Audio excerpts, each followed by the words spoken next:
Well, as most of you know, I've been having some oil leak problems. Been contemplating whether it's the rear main seal or not, so I sent the GoPro underneath to check all of the areas around the lower portion of the motor.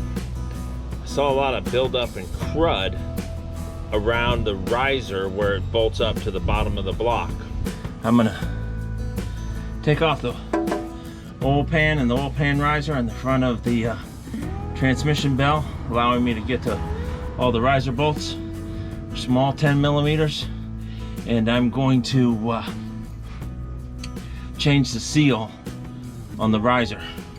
From what I can tell, there's not a gasket for the oil pan. It's just RVT. Still waiting on the parts to get here from Amazon, but I'm hoping that this $20 gasket fixes the oil leak and that it is not the rear main seal. Oil pan plug. Pretty long bolts from what I understand. 15 millimeter.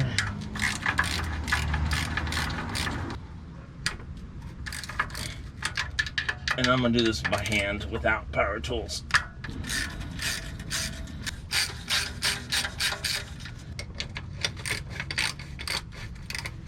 Long. And there we go. That plate is out. All the grime on there. I feel a little bit of oil, but I don't feel as much as you would think would be in there for oil dripping down in here.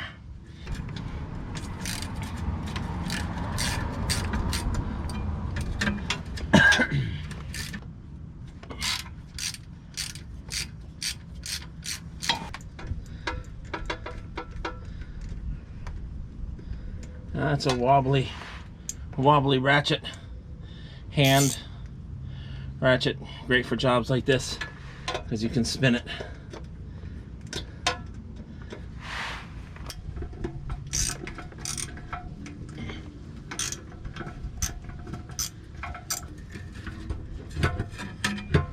One more. Ugh.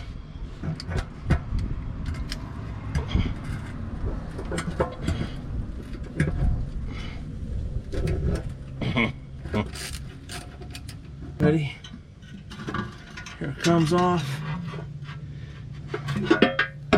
Old pan. Oh, surprise, surprise, surprise.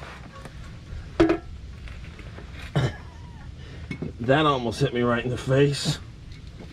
Now that I got the oil pan and the riser out, it's a two-piece unit.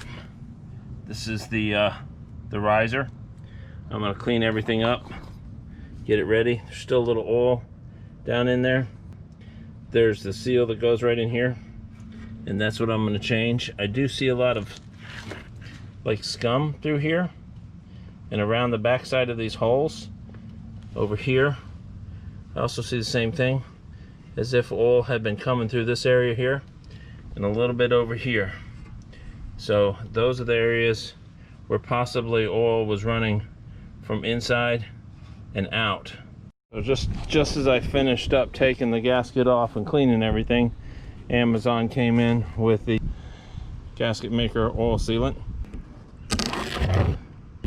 There it is, a Felpro gasket. And with the gasket kit also came the snap-ups. These snap-ups that are in here are going to, you put them in the hole and it helps snap it up, so you don't have to try to hold it up and snap it at the same time. Well, let's get to it. First off, I sprayed some penetrating oil on this creeper. Woohoo! It's rolling now. That works a lot better. I've already cleaned everything. I already showed you the gasket, and now we're gonna put the new gasket on and put the shield back on. First thing I gotta do real quick is I gotta pull the dipstick. Let's go ahead and start with these snap-ups. These snap-ups, you push them in the holes and it holds the gasket in place. So you want to kind of have it so that the clip-on part is where the gasket's going to go through. And they're just going to go in a couple of these holes. So I'm going to go ahead and spin a little bit.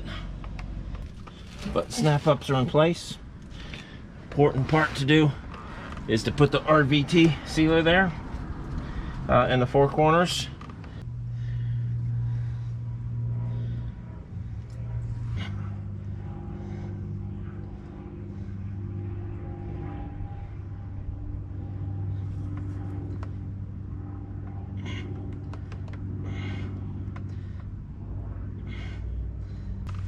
Figured out exactly how the gasket goes on, just like this.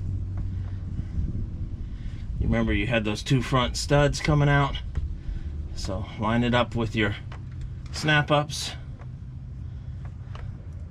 Snap-ups are lined up, you push them up, snaps, just like that.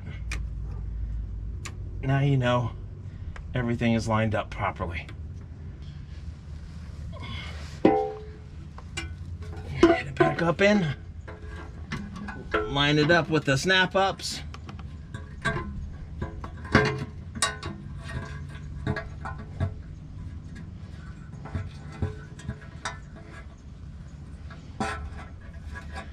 Snap-ups, gonna hold it up in there also.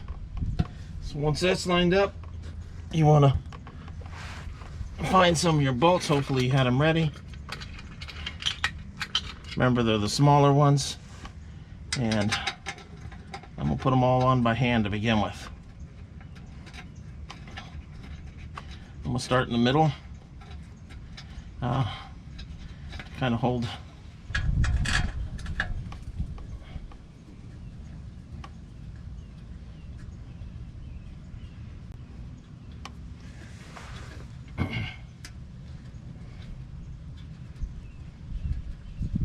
go nicely.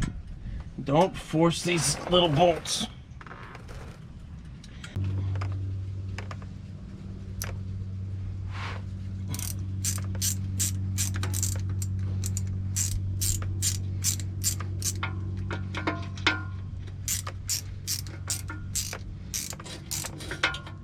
Okay, now I'm to the point to where I can go ahead and pull out the snap-ups. You gotta just unspin them.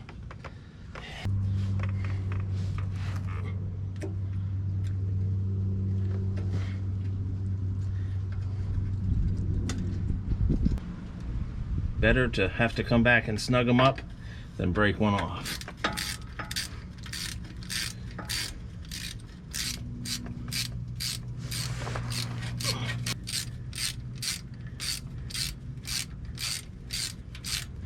What we've done is we've gone around and snugged all those up. You can see that nice Velcro gasket up there.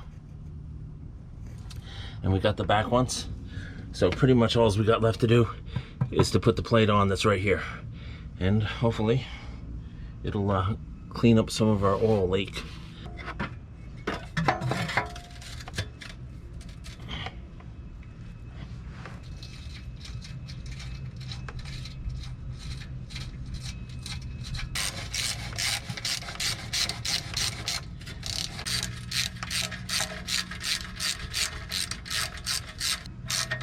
Now there's a way to tighten them. You gotta close this gap first.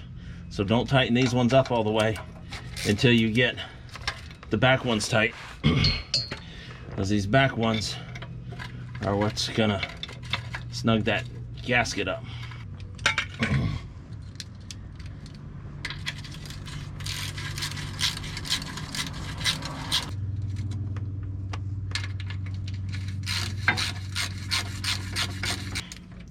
Always has to be one bolt that's going to cause an issue.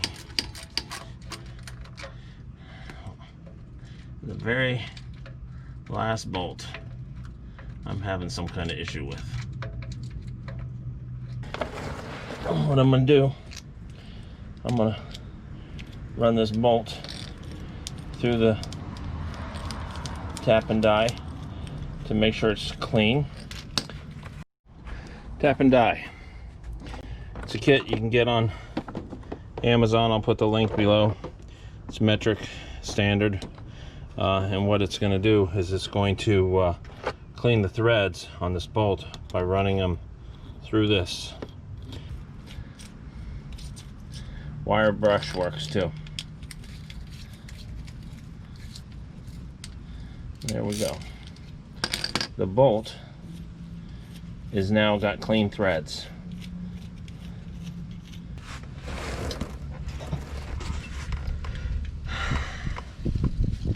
And that's not encouraging.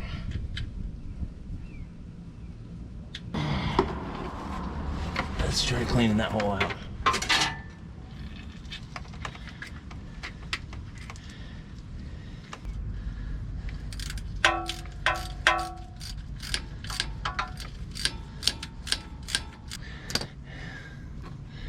And so, by using the tap and die, we were able to clean out the hole a little bit and clean up the threads on that bolt to get it to go through without hitting a bunch of resistance till it tightened down. Now, if only the oil leak has stopped. Don't forget to put oil back in. It would be a really bad thing if you didn't. I'm gonna roll out up underneath here and go get some oil.